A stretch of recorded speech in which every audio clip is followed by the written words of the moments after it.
오늘 우리는 삶의 끝자락에서 자신의 모습을 뭐라고 표현하냐? 죄인 중에 내가 괴수입니다. 다시 말하면 우두머리입니다. 죄인들의 우두머리입니다. 라고 고백했던 사도 바울을 통해서 예수 그리스도를 상으로 받은 그리스도인들이 어떻게 살아가야 되는지 살펴보고자 합니다. 바울의 전도팀에는 디모데라고 하는 아들과 같은 사람이 있었습니다. 원래 바울과 디모데는 함께 이곳저곳을 돌아다니며 사역을 했는데 그러던 중에 바울과 디모데가 나뉘어지게 되죠. 바울은 마게도냐로 가게 되면서 이 디모데를 에베소라고 하는 지역에 머물라고 말을 합니다. 아니면 지금까지 항상 같이 다니다가 왜 이렇게 나뉘어지게 되었느냐? 이제 이 이야기를 알려면 사도행전 20장부터 시작을 해야 됩니다. 사도행전 20장을 보시면 바울이 3차 전도여행을 마무리 짓고 이제 예루살렘으로 향해 가고 있습니다. 가는 과정 속에 에베소 장로들을 만나게 되죠. 그리고 에베소 장로들에게 뭐라고 말을 하냐면 흉악한 이리가 너희들에게 올 거니까 조심하고 있으라고 경고의 말씀을 전합니다. 그리고 바울은 예루살렘으로 갔다가 로마에서 2년 동안 가택연금, 감옥 생활을 한 이후에 나오게 되고 바울과 디모데는 그레데 섬을 지나서 그리고 이 에베소를 들어가게 되는데 2년 전에 장로들에게 경고했음에도 불구하고 그곳에 어떻게 해요? 흉악한 일이, 다른 말로 말하면 다른 교훈을 전했던 선생들이 있었다라고 하는 거죠. 그 모습을 본 바울이 디모데를 자신의 아들과도 같은 그 디모데를 이 에베소 지역에 두고 자신은 마게도나로 가기 시작을 합니다. 분명히 그곳에 남아서 할 일들이 있는데 물론 이야기로 했지만 그 이야기 외에 다른 많은 부분들이 있을 테니까 그것들을 편지를 써서 전달한 것이 오늘 성경에서 보고 있는 이 디모데 전서라고 하는 책인 거죠. 디모데야, 네가 이 에베소라고 하는 지역에 남아서 목회자의 역할들을 감당할 때 어떻게 해라? 네가 너에게 있어서 가장 중요한 것이 무엇이다? 라고 하는 것들을 적고 있는 거죠. 오늘 그러한 디모데전서의 처음 시작, 디모데전서 1장 1절은 이렇게 시작을 합니다.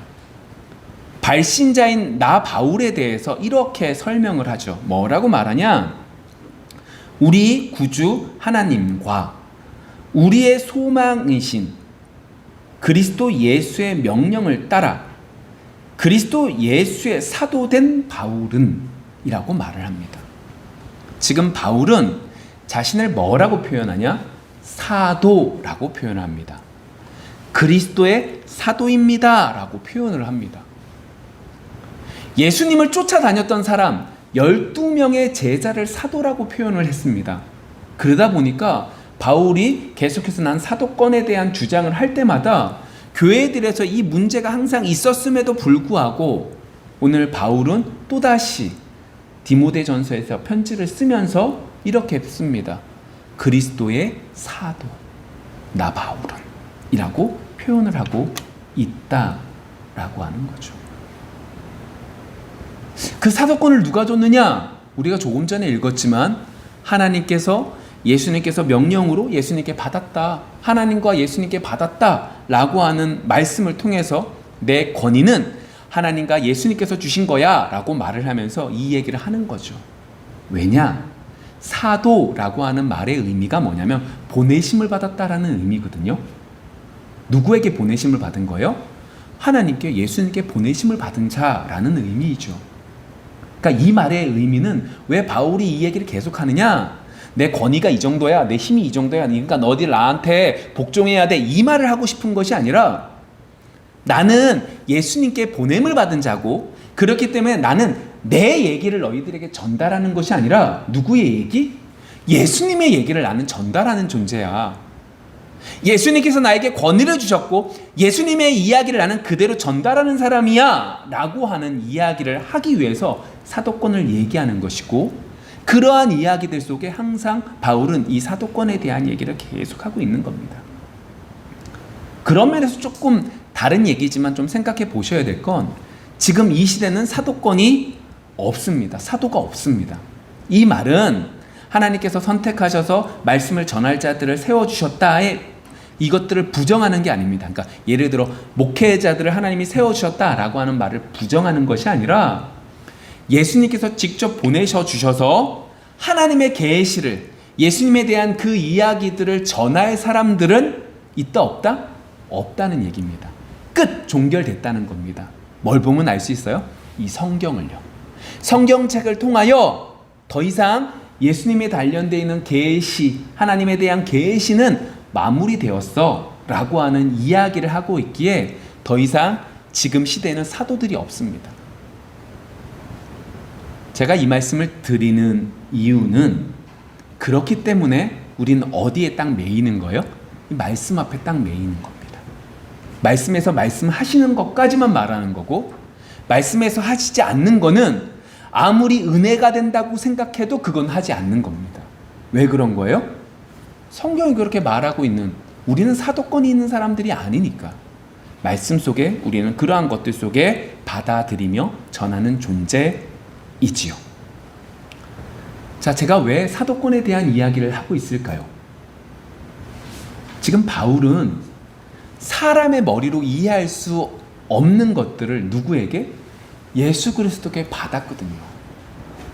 그래서 자신은 그 사도권에 의지해서 예수님이 하신 그 말씀을 전하고자 하는 거예요. 그게 뭐냐? 보실까요? 오늘 1절의 말씀 속에 나는 사도야 라고 말을 하면서 우리에게 있어서 소망이 되시는 분에 대한 얘기를 합니다. 누가 소망이 돼요? 예수 그리스도래요. 왜 예수 그리스도가 소망이 되느냐? 아니, 우리도 소망이 될 수 있잖아요. 우리가 열심히 하면 되는 거잖아요. 근데 그렇게 말하지 않습니다. 바울이 정말로 깨달은 건 우리가 열심히 한 건 의미가 없고 오직 예수 그리스도가 소망이 되시고 그 예수 그리스도께서 나에게 사도의 권위를 주셔서 내가 너희들에게 이 말을 전하는 거야 라고 말하고 있다는 거죠. 자, 바울의 입장을 한번 볼까요? 바울은 유대인 중에 유대인입니다. 바울은 공부도 많이 했습니다. 바울은 열심도 있었습니다. 그래서 어떻게 해요? 예수님을 믿는 사람들을 내가 가지고 있는 그 율법을 가지고 딱 보니까 어때요? 잘못된 사람들인 거예요. 이단인 거예요. 이 사람들을 척결하는 것이 하나님께 더욱더 영광이라고 생각을 한 거예요. 그래서 그 사람들을 죽이려고도 돌아다녔고 스데반이 돌에 맞아 죽었을 때에 증인으로 내가 이것은 옳은 죽음이다 라고 하는 그것까지 할 수 있는 그것까지 했던 존재가 사울 바울이었던 사람이죠. 내가 옳다고 여겼던 이 일을 열심을 다하면 어떻게 해요? 하나님께 영광을 돌리는 것이고 하나님이 기뻐하시는 거야 라고 생각했던 사람이라는 거예요. 그런데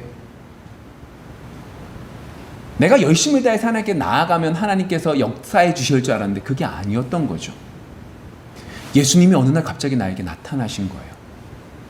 아, 나는 내가 소망인 줄 알아. 내가 열심을 다하면 저곳에 도달할 줄 알았더니 내가 어느 정도의 종교인이 되고 성인이 될 줄 알았더니 그게 아니라 예수님이 나에게 어느 날 딱 나타나셔서 나에게 뭘 알려주세요?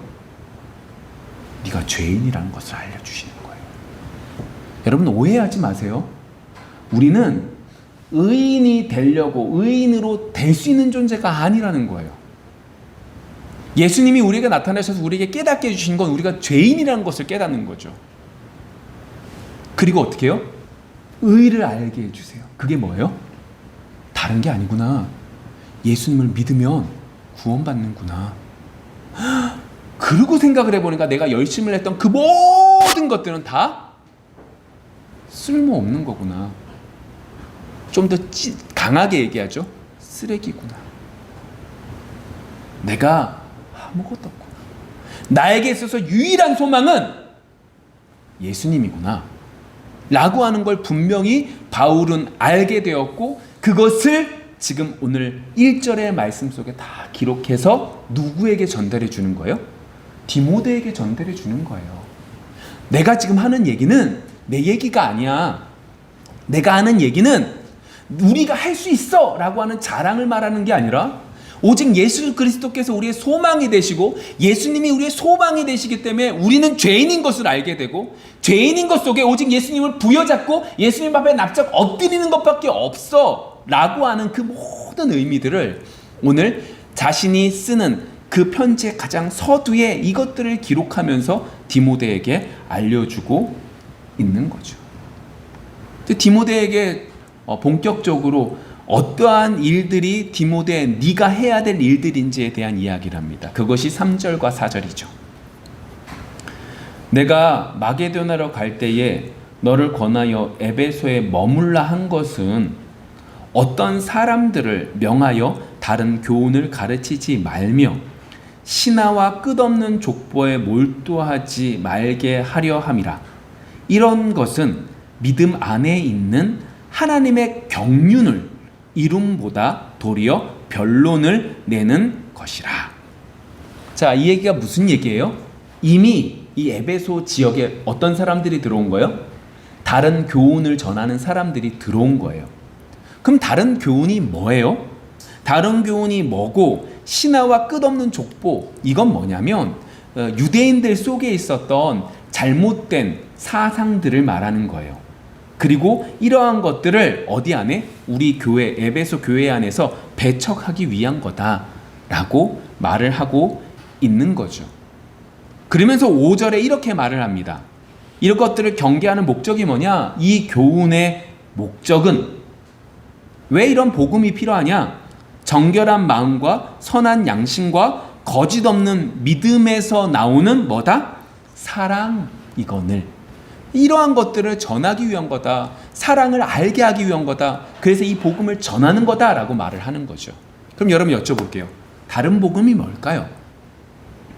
제가 1절에 대한 이야기도 말했고 3절에 4절에 대한 5절에 대한 이야기를 쭉 했던 이야기가 어디에서 있냐면 이 이야기들 속에 그럼 다른 복음이라는 건 뭐냐라고 말할 때 이 복음, 다른 복음이라는 건 어떻게 해요? 오직 하나님의 은혜로 구원받는다. 오직 하나님의 은혜로 의롭다함을 받았다라고 하는 것을 부정하는 것을 뭐라고 표현하는 거예요? 다른 복음이다라고 말하는 거죠. 아니, 이게 좀 더 쉽게 말하면 이 얘기예요. 여러분, 우리는 뭐로 구원받아요? 예수님으로 구원받습니다. 예수님의 보혈의 피로 우리가 정결하게 됐고 의로움을 받았습니다. 이걸 믿는 게 아니라 여러분 예수를 믿었으면 여러분 더욱더 교회 생활을 열심히 하셔야 됩니다. 헌금도 열심히 드려도 기도도 몇 시간 하셔야 되고 말씀도 몇 시간 보셔야 됩니다. 이것들을 하지 않는다면 구원받지 않은 자입니다 라고 말한다면 이것이 잘못됐다라고 하는 거죠. 바울이 지금 이것을 전하는 이유가 어디에 있어요? 하나님의 경륜. 하나님의 경륜. 어려우니까 쉽게 말하면 뭐예요? 하나님의 사랑을 알게 하기 위해서 바울이 이 복음을 전하고 있는 거예요. 하나님의 은혜로 구원받았다라는 거 말고 다른 여러 가지들을 뭐 하는 거예요?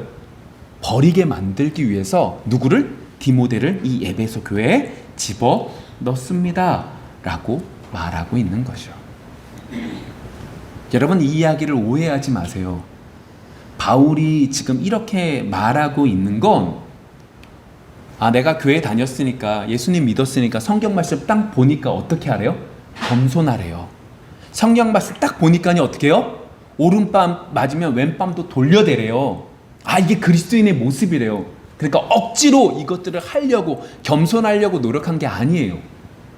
바울이 지금 이렇게 한 내용들은 이 글을 쓰는 거는 너희들 열심을 내서 배웠으니까 이 배운 대로 열심을 내라 이 말을 하고 있는 게 아니에요.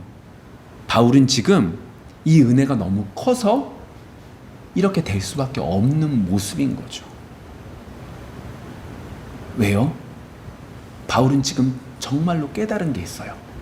그게 뭐냐? 12절. 나를 능하게 하신 그리스도 예수 우리 주께 내가 감사함은 나를 충성되이 여겨 내게 직분을 맡기심이니. 자, 12절에 무슨 얘기냐면 이 얘기예요.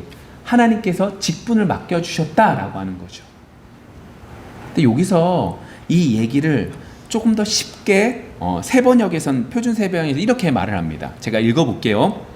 나는 나에게 능력을 주셔서 내가 맡은 일을 하게 하시는 그리스도 예수 우리 주님께 감사합니다. 그것은 주께서 나를 신실하게 여기셔서 그분을 섬기는 이 직분을 맡겨주셨기 때문입니다. 자, 무슨 얘기냐면 내가 딱 보니까 너는 이 정도의 직분을 맡을 만한 존재가 되고 그릇이 되는 거예요. 깜냥이 되는 거예요. 그래서 내가 너를 세워서 너를 이렇게 많은 일들을 할게 맡겼다 라고 말씀하시는 게 아니라 너는 이만한 일을 할 수 없는 존재인데 내가 너를 불러서 너에게 이만큼 하나님의 능력을 부어주셔서 이 은혜로 네가 이 일들을 감당하게 해주셨다라고 하는 걸 바울이 어떻게 해요? 깨달은 거죠. 바울이 알게 된 거예요. 아, 내가 이만한 그릇이 못 되는구나. 왜 이 말을 할 수 있느냐? 하나님 앞에서 예수 그리스도께서 나에게 딱 나타나시니까 뭘 알게 하셨어요?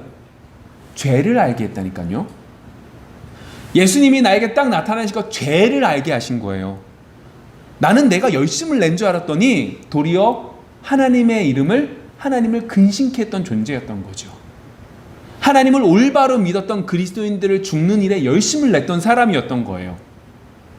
아, 우리는 죽이지 않았으니까 괜찮아요? 아니요. 우린 더한 존재예요.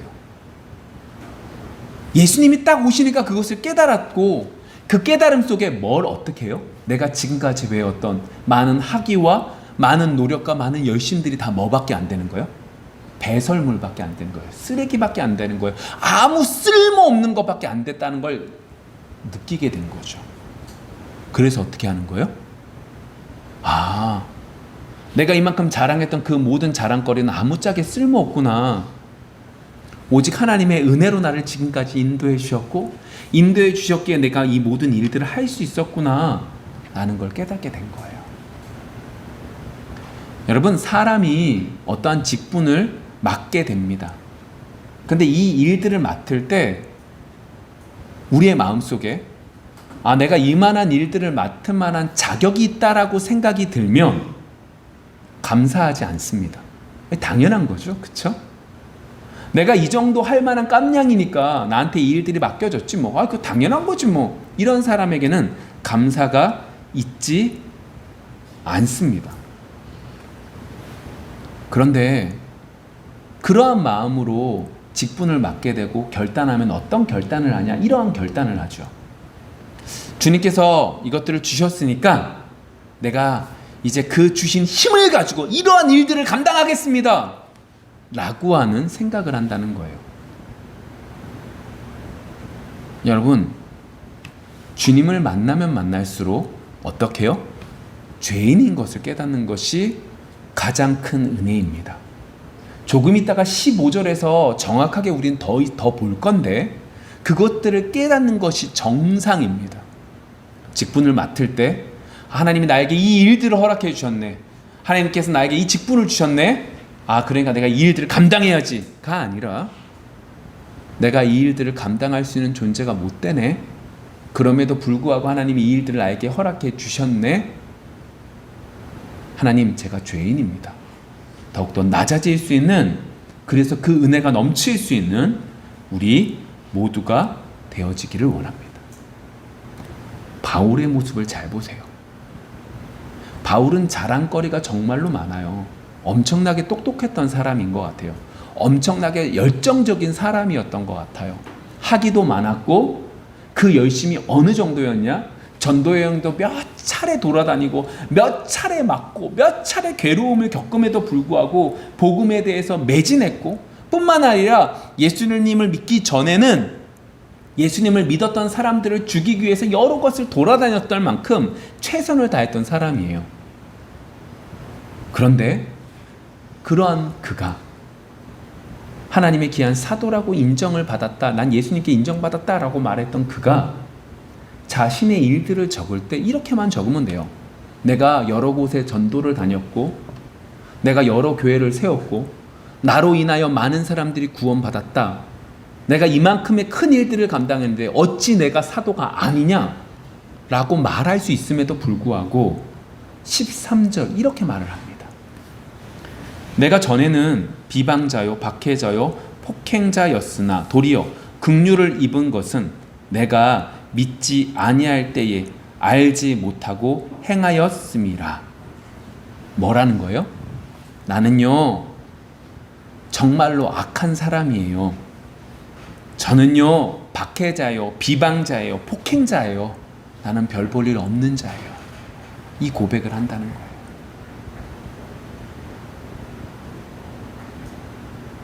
여러분들이면 어떻게 하실래요? 제가 목사예요. 제가 목사니까 제가 목사 될 만큼 이렇게 했습니다. 이 자랑을 말하고 싶지 않을까요? 저라면 분명히 말하고 싶고 저도 말하고 있었을 거예요. 말하고 있어요. 근데 바울은 그렇게 말하지 않아요. 바울이 왜 이럴 수 있었을까요? 바울이 한 것을 본 게 아니라 하나님 앞에 죄인의 모습을 본 이유가 어디에 있었을까요? 사도행전 22장 4절과 5절 그리고 19절과 20절의 말씀을 보시면 이렇게 말을 합니다. 바울이 적나라하게 자신의 모습들을 말합니다. 내가 이 돌을 박해하여 사람을 죽이기까지 하고 남녀를 결박하여 옥에 넘겼노니 이에 대제사장과 모든 장로들이 내 증인이라. 또 내가 그들에게서 다메섹 형제들에게 가는 공문을 받아가지고 거기 있는 자들도 결박하여 예루살렘으로 끌어다가 형벌받게 하려고 가더니 19절입니다. 내가 말하기를 주님 내가 주를 믿는 사람들을 가두고 또 각 회당에서 때리고 또 주의 증인 스데반이 피를 흘릴 때에 내가 곁에 서서 찬성하고 그 죽이는 사람들의 옷을 지킨 줄 그들도 아나이다. 이렇게 많은 악행들을 했던 사람이라는 거예요. 이 추함을 그가 왜 이렇게 말할 수 있었을까요? 여러분, 우리는 말 못한다니까요. 제가 이제 노예나 목사님들 만나면 정말로 이렇게 말하는 게 쉽지 않음이 정말로 느껴져요. 정말로 많이 느껴져요. 왜 이럴 수 있었을까요? 우리 15절 말씀 볼까요? 미쁘다 모든 사람이 받을 만한 이 말이여 그리스도 예수께서 죄인을 구원하시려고 세상에 임하셨다 하였도다. 증인 중에 내가 계수니라. 우리 천천히 한번 볼게요. 미쁘다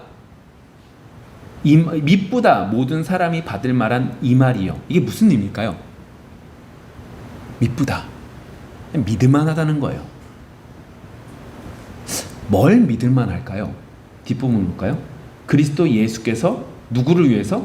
죄인을 구원하시려고 세상에 임하셨다. 뭐가 믿을만하다는 거예요? 예수님께서 오신 것이 뭐 때문이다? 죄인을 구원하기 위해서 오셨다라고 하는 것이 뭐다? 믿을만하다라는 거죠. 그리스도 예수님의 사도가 되어서 하나님이 예수님이 전해주신 것들을 전하는 나에게 있어서 가장 귀한 건 내가 열심을 내고 내가 열심히 하면 됩니다 라고 하는 게 아니라 예수님을 통해서 뭘 깨닫는 거예요? 내가 죄인인 것을 깨닫는 것이 너무나 큰 기쁨입니다 라고 하는 걸 전하고 싶었던 거예요.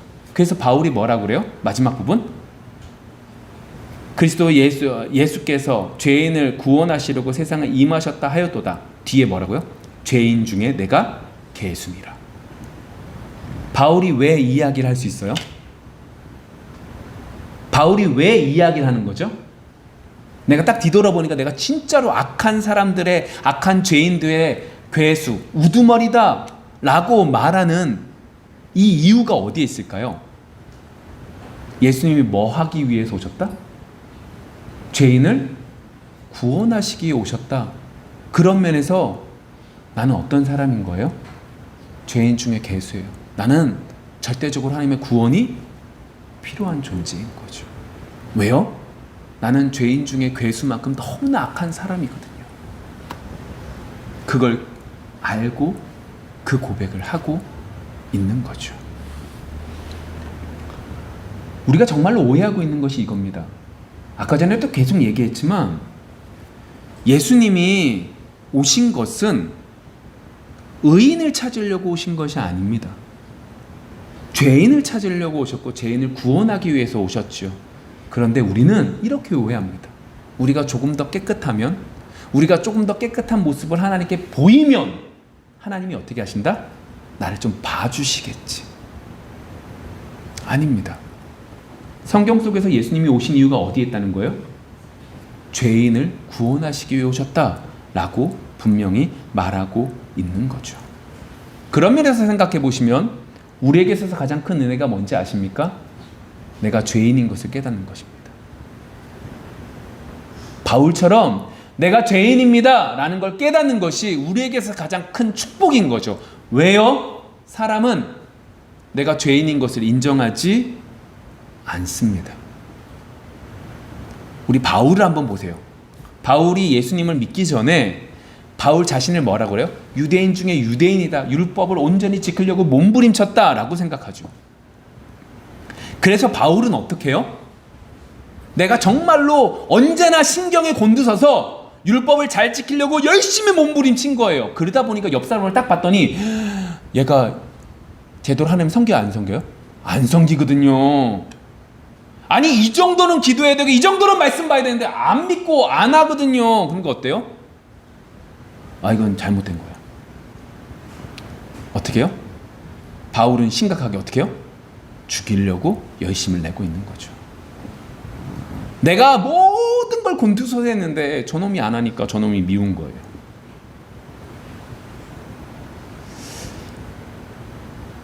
여러분, 이것이 죄 아래에 있는 인간들의 모습입니다.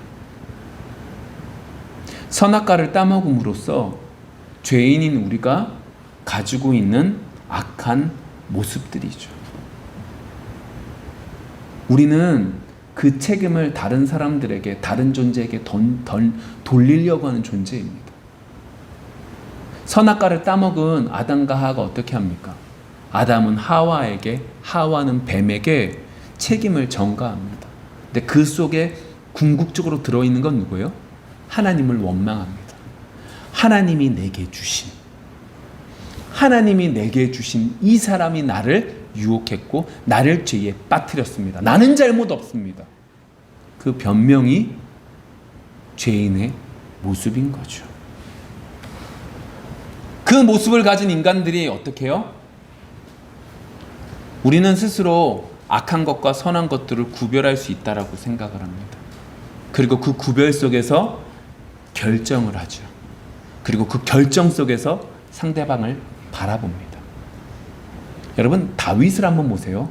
다윗이 밧세바를 범했을 때, 다윗이 밧세바를 데리고 오고 우리아를 죽였을 때 바울이 내가 죄인이다 라는 인식이 있었을까요? 이것이 악이라는 인식이 있었을까요? 없었습니다. 왜 없었어요? 그 시대에 있었던 왕들은 그래도 됐거든요.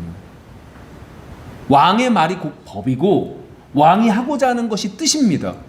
왕이 하고자 하는 것이 그 나라의 방침이고 왕이 하고자 하는 그 모든 것들을 이루어주는 것이 왕을 위하여 존재하는 나라가 그 왕정 시대잖아요.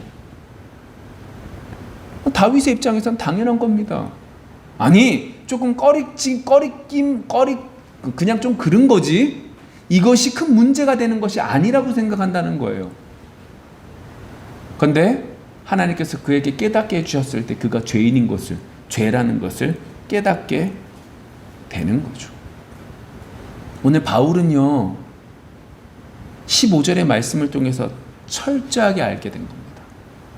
믿을 만하다. 예수님이 우리를 위하여 오신 것은 죄인을 위해서 죄인을 구원까지 오신 것이다. 아, 예수님의 그 십자가가 세상 사람들이 볼 땐 죄의 결과라고 여겨지지만 그게 아니구나. 우리를 대신하여 그 모든 죄를 담당하고 지어지신 것이고 그 속에서 하나님의 능력으로 부활하신 거구나 라는 걸 바울은 철저하게 깨닫게 되었고 그 은혜 가운데 내가 죄인이라는 것이 나에게 있어서 너무나 큰 축복이라는 것을 깨닫게 된 거죠. 이제 그런 면에서 보시면 가장 불쌍한 사람이 어떤 사람인 거예요? 내가 죄인인 것을 모르는 사람들입니다.